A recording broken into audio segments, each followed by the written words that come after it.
Saya mau bertanya tentang madhab yang digunakan ormas Islam dari kalangan Muhammadiyah itu apa Ustaz? Apakah sama dengan dipakai oleh saudara kita dari kalangan salaf yang menggunakan manhaj salaf? Dan saya ada di lingkungan yang beda madhab, apakah yang dinamakan toleransi saya juga harus mengikuti cara bermadhab, cara ibadah seperti mereka?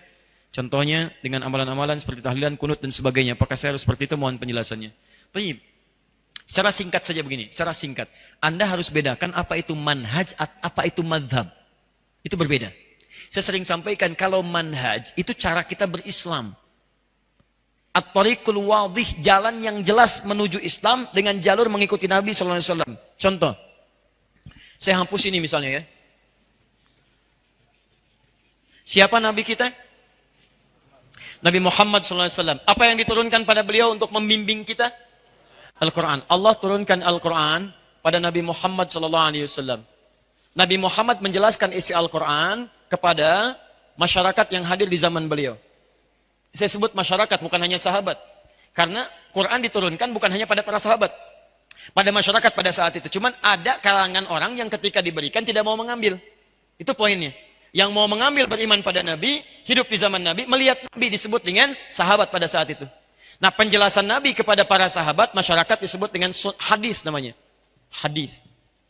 Apa yang dikerjakan, apa yang dilakukan, apa yang dikatakan, apa yang melekat pada Nabi namanya hadis. Kalau itu jadi pedoman kehidupan berubah namanya dari hadis jadi sunnah. Muncullah istilah Al-Quran dan sunnah. Nabi ketika mengajarkan pada para masyarakat, singkatnya nanti ada menjadi golongan sahabat yang diajarkan Al-Quran dan sunnah. Isi Al-Quran dan sunnah minimal ada 3 bagian. 1 disebut dengan ibadah, 2 disebut dengan muamalah, 3 disebut dengan akhlak. Isi dari ketiga ini dibagi pada 2 bagian. 1, dalil dan tuntunan yang hanya 1 ragam saja, 1 cara. Di 1 dalil, 1 cara. Contoh, saya langsung ambil dalam ibadah. Contohnya sholat. Ada dalam sholat yang caranya cuma 1, dalilnya 1. Misal, ketika kita bertakbir misalnya, saat takbir apa yang dibaca? Allahu Akbar. Hadisnya 1, caranya 1. An-Nasai nomor hadis 886. Angkat tangan Anda, letakkan yang kanan, langsung menutup yang kiri. Simpan di dada. Redaksinya langsung. Fa wado'a, fa itu langsung. Tanpa jeda, tanpa ada gerakan lain. Mohon maaf ya, saya tidak bermaksud menyalahkan. Tapi hanya mengembalikan pada hadis. Kalau ada, kerjakan. Kalau tidak, cukup kita tinggalkan. Jangan terlampau kreatif dalam ibadah. Ya, misal, saya belum pernah menemukan misalnya, bukan bermaksud menyalahkan. Ustadz nggak enak ya. Kedengaran suara saya? Belakang kedengaran? Kok bisa jawab? Ya. Bisa minta izin. Luar biasa di UPI ini ya. Baik. Tidak kedengaran, bisa jawab. Lihat sini. Angkat yang kanan, letakkan kanan di kiri. Redaksinya langsung. Langsung itu artinya tidak ada jeda, tidak ada gerakan lain. Begitu diangkat, letakkan yang kanan di kiri. Saya mohon maaf, saya belum menemukan. Dan sebagian beralasan begini, Ustaz, nggak enak lah, masa sama Allah kiri dulu.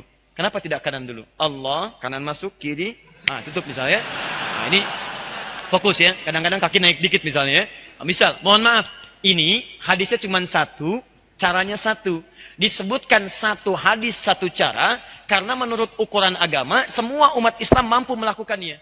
Makanya ketika dilakukan 1 cara semua orang bisa semua orang dan mengucapkannya Allahu Akbar, tidak ada kalimat lain. Kalau ada yang seperti ini artinya dipandang semua orang Islam mampu mengerjakannya. Karena itu tidak perlu kreatif mencari cara yang lain. Ya, misal yang tadi dilipat seperti ini, saya punya koleksi 1235 kitab hadis. Saya mencari sampai dari yang hadis paling sahih sampai yang paling palsu. Saking palsunya yang tadi di kitab hadis palsu pun tidak ditemukan. Anda bayangkan. Misal, yang kedua, ada tuntunan dari Nabi yang sifatnya beragam dalil, beragam cara. Dalilnya bukan cuma 1, dalilnya banyak. Caranya bukan 1, caranya banyak. Contoh, masih dalam sholat. Bacaan Al-Fatihah. Bismillahirrahmanirrahim. 70 hadis. Dipraktikkan 4 cara oleh Rasulullah SAW. Kadang dijaharkan. Bismillahirrahmanirrahim. Jahar. Keras. Kadang silent. Bismillahirrahmanirrahim. Sil. Silent. Pelan. Kadang tidak dibaca sama sekali. Alhamdulillahi Rabbil Alamin. Tidak dibaca. Kadang dibaca rakaat pertama, selanjutnya tidak dibaca lagi. Bismillahirrahmanirrahim. Rakaat pertama. Kedua, Alhamdulillahirrabbilalamin. Tidak dibaca bismillahnya. 4 cara. 4 cara. Kadang baca yang ini, kadang ini, kadang ini, kadang yang keempat. Baca rakaat pertama, selanjutnya tidak dibaca lagi. Teman-teman, kenapa ada 4 tuntunan ini? Karena ada kisah sebelumnya. Sebelumnya dibacakan Alhamdulillahirrabbilalamin tanpa basmalah, turunlah pertanyaan dari Ibnu Abbas radhiyallahu taala anhuma. Ya Rasulullah, kalau Al-Quran itu tidak ada sekatnya, tidak ada pemisah dari ayatnya, orang akan menduga ayat satu dengan lain akan bercampur. Karena dulu belum ada pemisahnya. Qul huwallah nyambung ke Al-Falaq, Al-Falaq nyambung ke An-Nas, diturunkanlah terpisah Bismillahirrahmanirrahim. Sejak turun Bismillahirrahmanirrahim, setiap suratnya diawali dengan Bismillahirrahmanirrahim. Al-Ikhlas ada Bismillah. Setelah Bismillah nyambung ke An-Nas. Al-Falaq. Al-Falaq Bismillah. Setelah selesai nyambung ke An-Nas. Sebelum An-Nas Bismillah. Cuman satu surat yang tidak ada Bismillah, yaitu Al-Bara'ah. Surah At-Taubah. Surah ke-9. Kenapa tidak dimulai dengan Bismillah? Karena Al-Bara'ah dibuka dengan kalimat peperangan. Bara'atu minallah. Perang. Sedangkan Bismillah mengandung unsur kemuliaan, kasih sayang. Rahman dan Rahim. Dalam perang nggak ada kasih sayang. Nggak ada kasih sayang. Siapa yang perang ketika perang ada kasih sayangnya? Izin nembak ya. Dor, sakit nggak? Nggak ada. Tembak ya tembak. Nggak ada orang perang no kasih sayang. Nggak ada. Karena itu ayat Al-Bara'ah tidak ada bismillahnya. Kemudian dialihkan ke surat An-Naml di situ. Di An-Naml ada innahu min Sulaiman wa innahu bismillahirrahmanirrahim. Lengkap 114 disebutkan. Nah, ketika turun ini, Nabi kemudian punyalah 4 kebiasaan ini. Kadang-kadang kalau ngimami orang-orang Mekah tanpa bismillah. Kemudian mengimami orang-orang yang turun ayat tadi dengan bismillah. Kadang dikeraskan, kadang disirkan. Kadang dibaca pertama, selanjutnya tidak. Dari sinilah kemudian, ini yang disebut manhaj. Keempat-empatnya ini petunjuk Nabi. Jadi kalau Anda ingin mengamalkan satu di antara ini, sah. Karena semua berasal dari Nabi. Lihat baik-baik, lihat baik-baik. Ketika Nabi SAW wafat, meninggal dunia. Sahabat mengajarkan ajaran Nabi. Ini yang banyak semuanya manhaj namanya. Manhaj. Manhaj itu cara yang terhubung pada Nabi. Nah, ketika sahabat wafat diterangkan pada golongan-golongan setelahnya tabi'in. Maaf, ini mengajar. Misal Ibnu Abbas radhiyallahu taala anhuma, beliau tinggal di Mekah. Ubay tinggal di Madinah kemudian. Kemudian ada lagi Ibnu Mas'ud, kemudian beliau merantau sampai dengan ke Irak. Ali bin Abi Thalib beliau di Kufah. Ada lagi yang kemudian Muawiyah bin Abi Sufyan sampai ke Afrika Utara. Muaz bin Jabal sampai dengan ke Yaman. Perhatikan baik-baik. Ketika mereka pergi ke berbagai tempat, mereka mengajarkan ajaran-ajaran dari Nabi. Yang ini tidak ada masalah. Tapi yang ini, kan nggak mungkin mengajarkan keseluruhannya. Anda ketika akan menunaikan sholat, kan nggak mungkin membaca keempat cara ini. Pasti harus pilih salah satunya kan? Harus pilih. Ustaz nggak bisa, itu sunnah Nabi Ustaz. Jangan dipilih-pilih, semua kerjakan. Saya nggak apa-apa, kalau saya keempat-empatnya saya baca. Masya Allah. Imam Upi subuh, baca keempat-empatnya. Bismillahirrahmanirrahim. Bismillahirrahmanirrahim. Tidak dibaca sama sekali. Ini nggak bisa. Anda harus pilih salah satu. Harus pilih. Nah, ketika Anda memilih, baik, ketika Anda memilih, keempat-empatnya ini harus dipilih salah satu. Dibedakan pernikahan dengan bacaan sholat, ini berbeda. Lihat sini, fokus. Ini semua empat-empatnya disebut dengan manhaj. Ketika Anda pilih salah satu, kan, maka kalimatnya berubah. Ma dhahaba ilaihi. Ma dhahaba ilaihi. Hal yang cenderung saya pilih. Ma, pilihan. Dhahaba ilaihi, yang condong saya kepadanya. Ketika saya ambil pilihan itu saya praktekkan. Nah, orang Arab itu sama dengan kita. Kalau terlampau panjang, dia singkat. Supaya nggak kepanjangan. Ma dhahaba ilaihi, keraskan. Ma dhahaba ilaihi, sirkan. Kepanjangan. Singkat. Madhab. Singkat. Madhab. Ma dhahaba ilaihi, singkat jadi madhab. Dia ada singkatan-singkatan di Arab. Bahkan beberapa ayat di Quran itu istilahnya bukan bacaannya. Istilahnya bisa disingkat. Disingkat yang dimaksud bacaannya. Misal, Bismillahirrahmanirrahim, basmalah. Alhamdulillahirrabbilalamin, alhamdulillah. Oh, ini sudah jam 9. Saya mohon maaf barangkali. Kita harus coba akhiri dulu. Kita tutup ta'lim kita malam ini dengan bacaan hamdalah. Hamdalah. Tidak. Ya. Belum selesai. Ini contoh. Ya. Contoh. Belum selesai. Baik, kita tutup dengan bacaan hamdalah. Anda bacakan alhamdulillahirabbil. Ketika disebutkan madhab, itu bukan kelompok. Bukan aliran. Yang dimaksudkan pilihan yang diambil. Karena tidak mungkin Anda mempraktekkan keseluruhannya.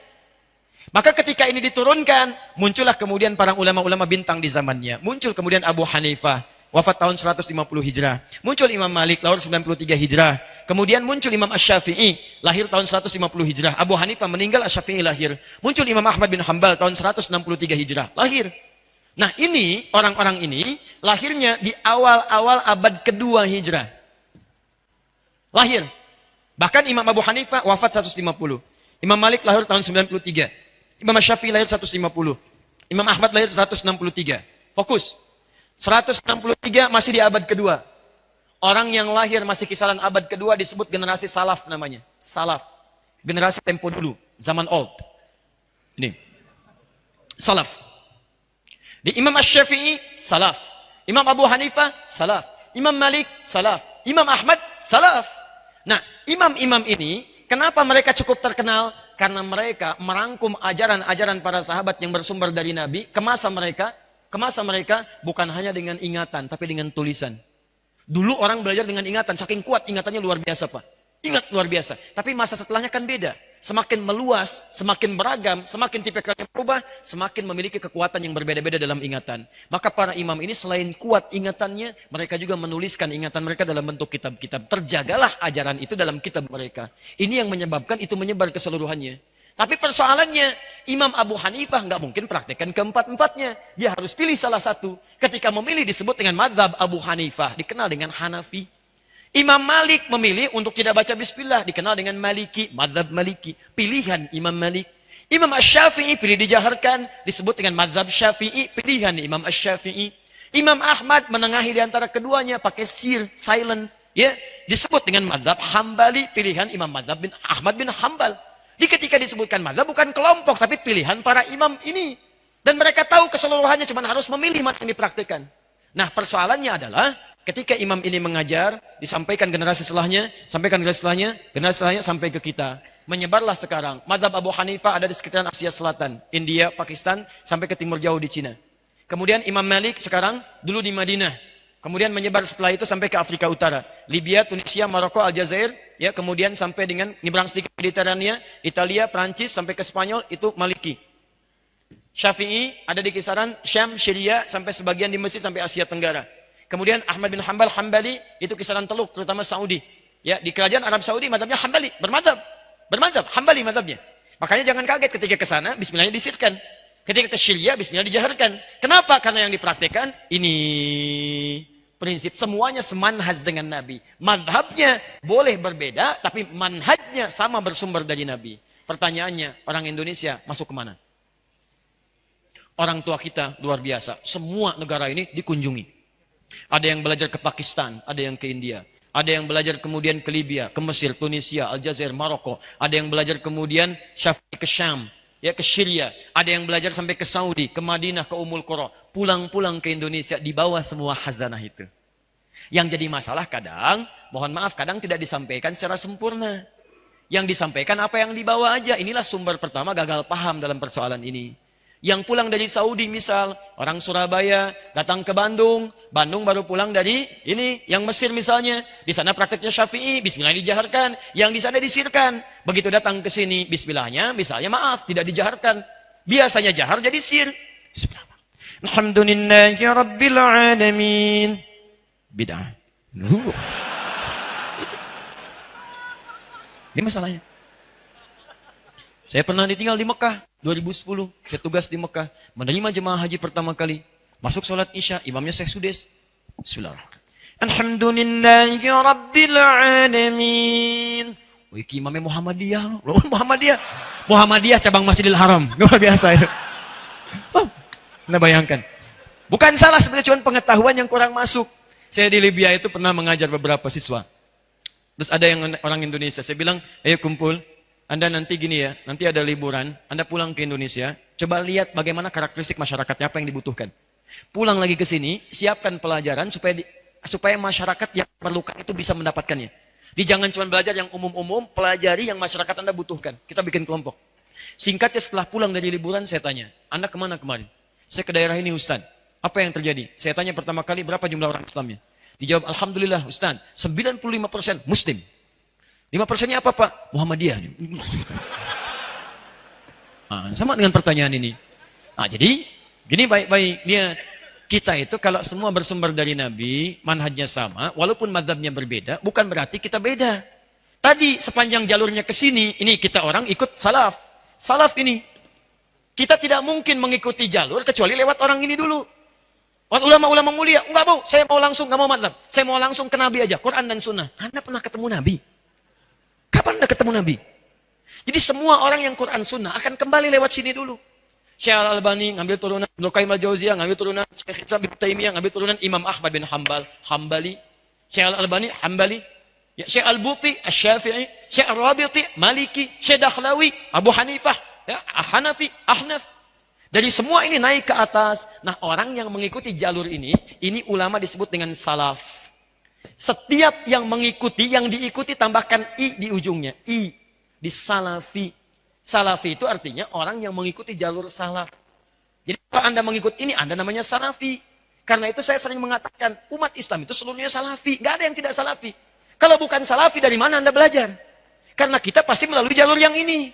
Di salafi itu bukan kelompok, salafi itu bukan golongan. Golongan. Maaf ya, saya salafi. Kamu apa? Pengiri. Begitu diributkan. Paham ya? Jadi demikian adanya. Jadi nggak usah ribut lah.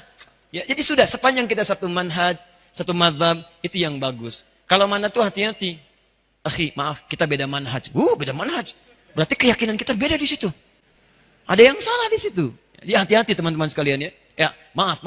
Manhaj kita sama. Mazhab boleh berbeda. Tapi jangan sampai perbedaan itu membuat kita tidak bisa minum teh bersama. Hati-hati.